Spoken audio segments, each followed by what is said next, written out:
의의 군사 제목을 가지고 본문의 말씀을 중심으로 함께 은혜를 나누겠습니다. 39절을 먼저 보니까 다윗은 이렇게 고백합니다. 주께서 나를 전쟁하게 하려고 능력으로 내게 띄우사 일어나 나를 치는 자들이 내게 굴복하게 하셨나이다 하면서 하나님께서 자신을 부르신 이유는 하나님의 의의 군사로 세우시기 위함이라고 이해를 하고 있습니다. 그러니까 다윗은 자신이 그저 자신만을 위한 구원과 행복을 누리기 위해서 또는 위기와 어려움에서 평안을 누리기 위해서 부름받은 것이 아니라 처절한 영적 전쟁이 벌어지는 전쟁터에서 하나님의 의의 군사로 부름받아 이김으로 하나님께 영광을 돌리게 하기 위해서 나는 부름받았다. 그렇게 부르심의 이유를 고백을 하고 있는 것입니다. 그런데 여러분, 이것은 오늘 우리 모든 성도들의 고백이기도 합니다. 나만의 복을 위해서가 아니라 모든 영광을 하나님께 올려드리는 사람으로 나를 부르셨다 하는 것입니다. 이런 고백이 여러분 날마다 있어지기를 주의 이름으로 축복합니다. 그런데 오늘날 성도들 가운데 이 부르심의 뜻을 외면하고 소홀히 여기는 사람들이 적지 않습니다. 흔히 교회를 가리켜서 구원의 방주, 상처 입은 영혼을 치유하는 병원, 영혼의 쉼터 그렇게 이야기를 합니다. 그리고 물론 교회는 사람들을 환난이 많은 세상으로부터 보호하며 천국으로 인도하는 구원의 방주가 되어야 할 뿐만 아니라 병들고 상처받은 영혼을 그리스도의 위로와 그리고 회복의 말씀으로 치료하는 사명을 성실하게 감당해야 할 것이 바로 교회이고, 뿐만 아니라 수고하고 무거운 짐진 자들에게 영혼의 안식을 누리게 하며 또 새로운 힘을 날마다 공급해 주어야 할 것이 바로 교회인 줄로 믿습니다. 그렇지만 여러분, 그것이 교회가 해야 할 전부가 아니란 말이에요. 하나님은 우리를 그리스도의 군사로 세우셔서 세상의 불의와 거짓과 맞서 싸워 이기게 하시려고, 그래서 하나님의 정의를 드러내는 의의 군사로 세우신 줄로 믿습니다. 그런데 오늘날 각 교회들이 이 거룩하고 의로운 사명을 제대로 감당하고 있느냐 하는 것이에요. 성도들뿐만 아니라 목회자들까지 세상의 거짓과 불의와 맞서 싸우려고 하기보다는 적당히 타협하거나 모르는 척 피해가려고 하는 그런 모습들을 보게 되는 겁니다. 그리고 그렇게 하다가 들통이라도 나면 변명하기에 바쁘고 은혜로 넘어가자라고 말하기를 좋아하는 그런 모습들이 얼마나 많은지 모릅니다. 말씀에 순종함으로 하나님의 도우심과 인도하심을 체험하며 그리고 세상을 이기고 승리한 그리스도인들의 간증이 들려져야 할 교회에 반복되는 죄와 그것에 대한 그럴듯한 핑계의 소리만 계속 들려주고 있단 말이에요. 심지어 교회가 세상을 걱정하고 염려하며 세상을 위하여 기도해야 되는데 세상이 도리어 교회를 걱정하는 그런 정말 웃지 못할 일들이 또한 벌어지고 있는 것이 사실입니다. 하나님의 의로운 사명을 잊은 교회들, 이 의로운 사명에 의해서 위에 성도를 훈련시키지 아니하고 싸워야 할 영적 싸움을 망각한 교회들은 결국 자기 몸도 제대로 가두지 못하는 그런 병든 교회가 되고 말 것이에요. 여러분, 오늘 주님은 이런 약하고 병든 교회의 모습을 기대하시면서 십자가에서 죽으시고 사흘 만에 다시 사신 것이 아니지 않습니까? 자기만 안식을 누리라고 귀한 말씀을 주신 것이 아니란 말이에요. 내가 받고 싶은 대로 받고 하고 싶은 대로 하도록 나의 욕심을 채우기 위해 성령께서 우리 가운데 오신 것이 아니란 말입니다. 예수님은 우리가 십자가의 능력으로 죄와 싸우는 군사로 세우기 위해서 십자가에 죽으신 것이고, 좌우의 날선 검 같은 말씀으로 우리 속에 있는 악함을 청소하실 뿐 아니라 세상을 향해서 진리를 증거하게 하기 위해 거룩한 말씀을 우리에게 주신 것이며, 또 우리의 마음의 소욕을 따라 살지 않고 하나님의 인도하심을 따라 살게 하시려고 성령으로 우리 가운데 오신 줄로 믿습니다. 그러므로 오늘 다윗이 고백한 이 고백, 주님께서 나로 전쟁하게 하려고 능력으로 내게 띄우셨다 하는 이 다윗의 고백과 같이 오늘 부르심의 사명을 다시 한번 회복하기를 주의 이름으로 부탁을 드립니다. 그 거룩한 부르심에 성실하게 응답해서 본래 서 있어야 할 영적 전쟁터에서 하나님의 능력을 나타내며 그분께 승리의 영광을 돌려드리는 의의 군사들이 다 되시기를 주의 이름으로 축원합니다. 여러분, 하나님 우리를 성도로 부르셨어요. 물론 우리에게 복을 주시기 위해서, 우리에게 은혜 베풀어 주시기 위해서, 우리로 하여금 살아가는 동안 즐겁고 기쁘게 살아가게 하시기 위해서, 또 구원의 은혜 가운데 감사 찬송하며 살아가게 하시려고 우리를 부르셨단 말이에요. 그러나 오늘 본문에 다윗은 그것뿐만이 아니라 영적 전쟁터에서 싸우는 의의 군사로 우리를 부르신 거예요. 그러면 어떻게 하나님의 의의 군사가 될 수 있는 것인가? 정말 우리 주님께서 우리를 의의 군사로 부르셨는데, 그럼 우리는 의의 군사가 되기 위해서 어떠한 열심, 노력을 해야 되느냐 하는 것이에요. 첫째로 따라서 합니다. 성령의 도우심을 바라며, 따라서 합시다. 성령의 도우심을 바라며 기도해야 한다. 할렐루야. 여러분, 우리는 하나님의 의의 군사가 돼서 영적 전쟁터라는 그런 살벌한 전쟁터에서 싸우는, 그리고 이겨야 되는 그런 사람들인데, 그렇게 되기 위해서 우리는 어떻게 해야 되느냐 하면 날마다 성령의 인도하심을 바라는 마음으로 기도해야 된다는 거예요. 기도해야 된다는 겁니다. 42절을 보니까 다윗은 내가 그들을 바람 앞에 태끌같이 부서뜨리고 거리에 진흙같이 쏟아 버렸나이다 하는 그런 고백을 합니다. 이 말씀은 다윗이 계속해서 이어지는 원수들과의 싸움에서 승리하되 대적들을 완전히 멸하고 최종적이고 완전한 승리를 거두었음을 표현한 그런 말입니다. 여기서 우리가 생각해야 될 것은 뭐냐면, 이 같은 다윗의 승리가 어디에서부터 비롯되어졌는가 하는 것이에요. 다윗은 그야말로 영적 전쟁터에서 계속해서 승리를 거두었단 말이에요. 이길 수 있었단 말입니다. 그러면 그 승리할 수 있는 것은 어디서부터 비롯되어졌느냐 하는 것이에요. 그것은 바로 모든 위기와 어려움 속에서 대적들에게 둘러싸여 있던 그때에 하나님께 엎드려 아뢰며 하나님께 부르짖은 그 순간부터 승리가 비롯된 것인 줄로 믿습니다. 결국 기도했더니 도우시는 성령 하나님께서 모든 상황들을 역전시켜 주셨다는 사실이에요. 성도로서의 삶도 마찬가지지 않습니까? 다윗이 대적들과 싸워 승리를 거두었던 그 모든 시작과 과정들, 그리고 정말 결론들은 그에게만 해당되는 내용이 아니라 오늘 우리 모든 성도들의 삶의 내용이 되어져야 한다는 것입니다. 성도의 신앙생활에 있어서 기도가 얼마나 중요한가를 출애굽기 17장에서 나와 있는 아말렉과의 전쟁을 통해서 우리는 잘 알 수가 있습니다. 실감나게 알 수 있어요. 여호수아는 이스라엘 군대를 이끌고 이제 아말렉 군사와 이제 전쟁이 벌어진 거예요. 싸움이 벌어졌어요. 그러나 그들의 싸움은 결코 이스라엘 군대와 아말렉 군대만의 싸움이 아니었습니다. 전쟁의 승패는 여호수아와 그 군대가 잘하고 못하는 데에 있지 않았어요. 전쟁의 승패는 어디에 있었냐면 바로 하나님께 기도하는 모세의 손에 달려져 있었습니다. 출애굽기 17장 10절 11절을 보니까 여호수아가 모세의 말대로 행하여 아말렉과 싸우고 모세와 아론과 훌은 산꼭대기에 올라가서 모세의 손을 들면 이스라엘이 이기고 손을 내리면 아말렉이 이겼다. 그렇게 증거하고 있어요. 그리고 결국에는 모세의 팔을 아론과 훌이 곁에서 붙들어 올림으로 인해서 결국 아말렉 군대를 쳐서 이겼다는 그런 사건이에요. 그런 일입니다. 여러분, 이러한 사실은 세상에서 사는 동안 악한 세력과 싸워야 하는 성도의 삶에서도 마찬가지로 적용되는 원리입니다. 기도하는 성도만이 믿음을 흔들고 혼란스럽게 하는 악한 권세를 이길 수 있으며, 자신이 가진 육신의 힘만으로 살아가면서 기도하지 않는 자는 패배할 수밖에 없습니다.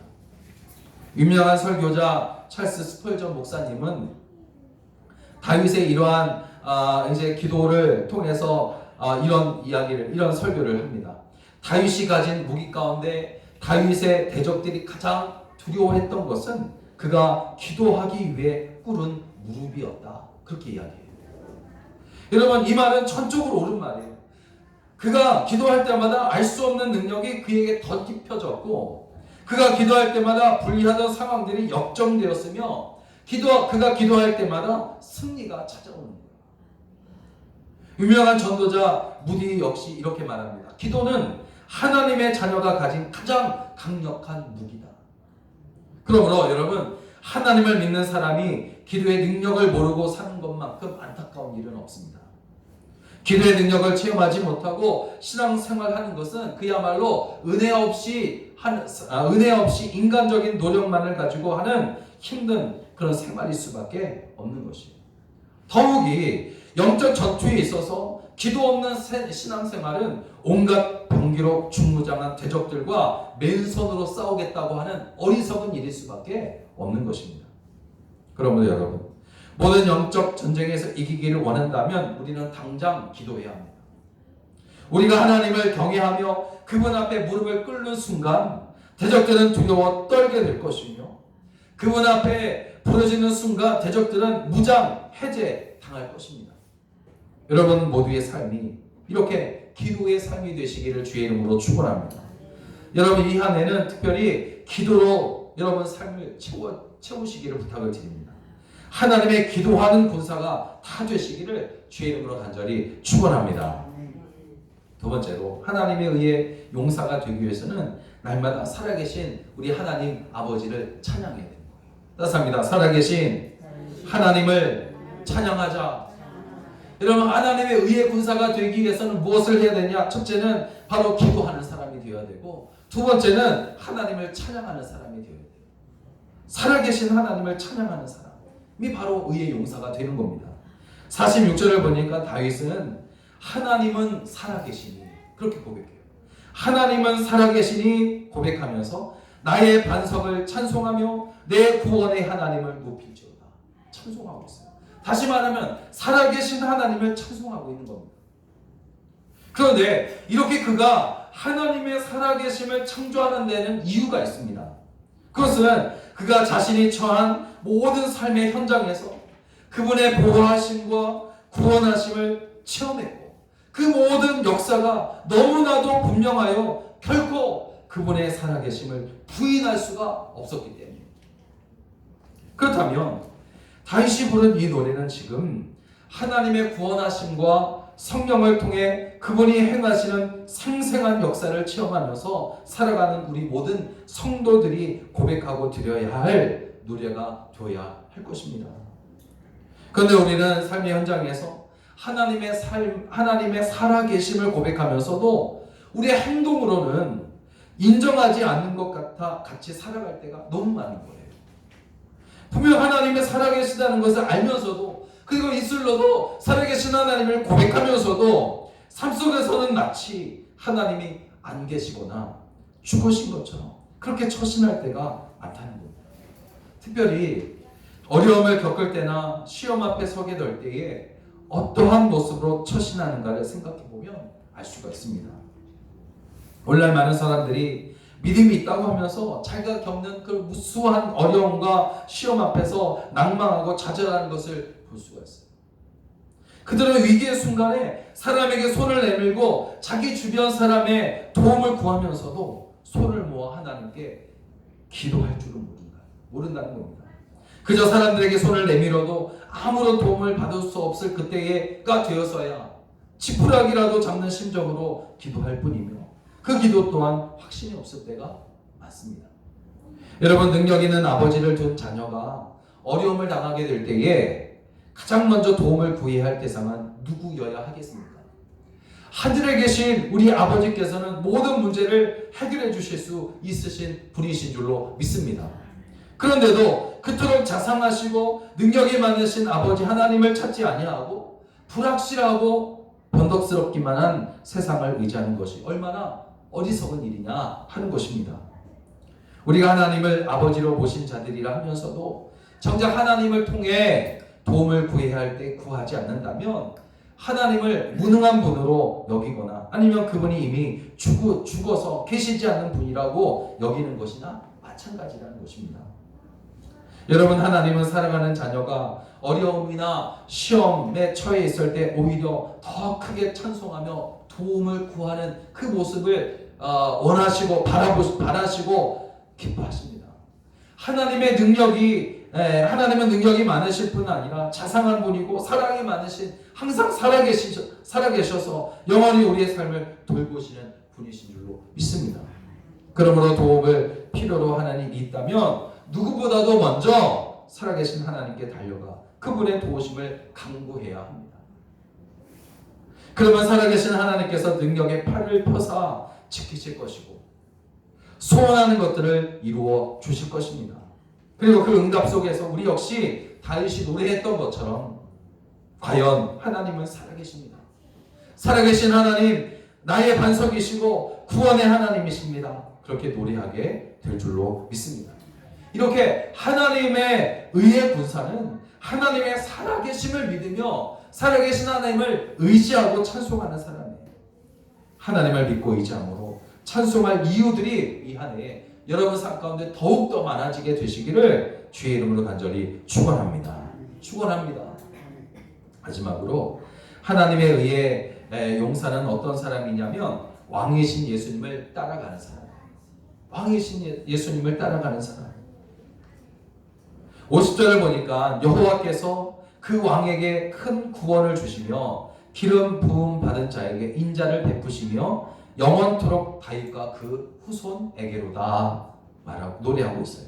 이 노래를 통해서 다윗은 모든 승리의 감격과 영광을 자기에게 두지 않고 오직 하나님께 두고 있으며 그 택하신 은혜와 인자하심이 영원할 것을 소망하는 노래를 하고 있는 겁니다. 그런데 특별히 이 노래는 영적으로 볼 때에 다윗 개인에게만 해당되는 내용이 아님을 영원토록 그 후손에게로다 라는 이 찬송을 통해서 알 수 있어요. 이 찬송의 주인공은 누굽니까? 다윗 이후에 하나님의 기름 부음을 받은 자로서 다윗의 왕권을 영원히 경고하게 하실 우리 주 예수 그리스도에 대한 노래이며 기도인 줄로 믿습니다. 예수 그리스도는 하나님 앞에 신실했던 왕 다윗의 후손으로 오셔서 성령으로 기름 부음을 받아 그 거룩한 말씀과 능력으로 우리를 통치하실 왕으로 세워지신 분이신 줄로 믿습니다. 그때나 지금이나 이 사실은 눈이 가려진 자에게는 비밀한 말씀이겠지만 그러나 하나님께서 정하신 날이 되면 모든 만물이 그에게 복종하게 될 것이고 세상 모든 나라와 백성들은 그분 앞에 복종하며 그리스도의 나라는 하늘과 땅에 영원히 서게 될 줄로 믿습니다. 그러나 오늘날 우리가 세상을 볼 때 그리스도의 통치를 거절하는 자들이 많은 것을 볼 수밖에 없어요. 세상에는 하나님 없이도 살아갈 수 있다 생각하는 사람들이 많으며 그 중에는 그리스도의 통치를 성경에나 나오는 하나의 이야기로 그렇게 생각하는 자들이 있단 말이에요. 심지어 교회에 나오고 예배는 드리면서 또 성도라고 말하면서도 자기 삶을 그리스도의 주권 아래 복종시키려 하지 않는 그런 사람들이 얼마나 많은지 몰라요.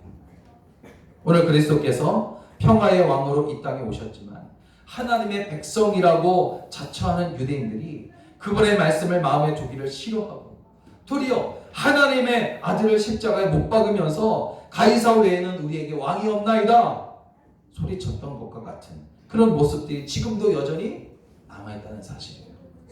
여러분, 지금 세상은 돈과 명예와 건세와 쾌락의 힘 앞에 굽신거리며 정말 헛된 것들에 굴복하고 어둠의 세력 앞에 무릎을 조아리면서 참되신 왕을 멸시하는 자들로 가득해요. 하지만 여러분, 세상이 아무리 그렇다 할지라도 인간이 그리스도의 통치를 벗어나서 온전히 살아갈 수 없음을 여러분 인정하시기를 바랍니다. 지금 우리가 살아가는 우주 만물은 그것을 지으신 하나님께서 다스리시고 통치하시고 계신단 말이에요. 하나님께서 공급하시는 공기와 물이 잠시라도 우리 곁을 떠나버린다면, 사라져버린다면 모든 사람은 한순간도 살 수 없어요. 그럼에도 여전히 사람들은 그리스도의 공의와 사랑을 불의와 탐욕으로 뒤바꾸려 하고 그것이 인간을 행복하게 한다고 유혹하고 있단 말이에요. 그러나 그런 것들은 그 일을 행하는 사람들 자신들에게 고통과 또 끝까지 만족할 수 없는 욕심과 후회만 안겨줄 뿐입니다. 여러분, 하나님께서 정하신 날 주님이 참된 나무로 이 땅에 오실 때 그분은 이 모든 불의하고 거짓된 세력들을 반드시 심판하실 것입니다. 주께서 다시 오실 때에는 영광과 권능을 가진 만왕의 왕으로 오실 것이기 때문입니다. 그러므로 우리는 하나님의 주권을 범사에 인정하고 그분의 다시 오심을 준비하는 그런 삶을 날마다 살아야 할 것입니다.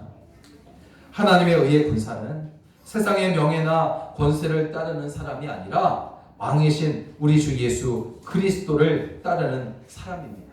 예수님을 따른다는 것은 다른 말로 말하면 예수님을 닮아간다, 그런 말이에요. 따라합니다. 예수님을 따른다는 것은 예수님을 닮아가는 것이다. 여러분, 예수님을 닮아가는 의의 용사가 돼서 모든 영광을 주께 올려드리게 되시기를 주의 이름으로 축원합니다. 사랑하는 여러분, 시편 18편에서 우리는 자신이 체험한 구원에 대해 하나님을 찬양하는 다윗의 감격스러운 고백을 들을 수 있었습니다. 뿐만 아니라 하나님의 의의 용사로서 모든 것을 이기게 하시는 하나님께 모든 영광을 올려드리는 것도 잊지 않고 있습니다. 그렇다면 하나님의 구원의 은혜를 가진 성도들도 하나님의 의의 용사가 되어서 세상을 이기게 하신 하나님께 모든 영광을 올려드리는 그런 삶을 살아가야 할 줄로 믿습니다. 어떻게 의의 용사가 될 수 있으며 인정받을 수 있다고 말합니까? 첫째는 성령의 도우심을 믿고 기도하는 것이요, 둘째는 살아계신 하나님을 찬양하는 것이요, 셋째 왕이신 주님을 끝까지 따라가는 것이요. 이렇게 삼위일체 하나님, 성령 하나님, 아버지 하나님, 그리고 우리 주 예수 그리스도, 그 예수님을 따르는 그런 삶을 살아가는 것이 바로 하나님의 의의 용사로 살아가는 삶인 줄로 믿습니다. 이렇게 의의 용사가 돼서 하나님께 영광을 올려드리는 일에 온전히 쓰임받게 되시기를 주의 이름으로 간절히 축원합니다. 기도하겠습니다.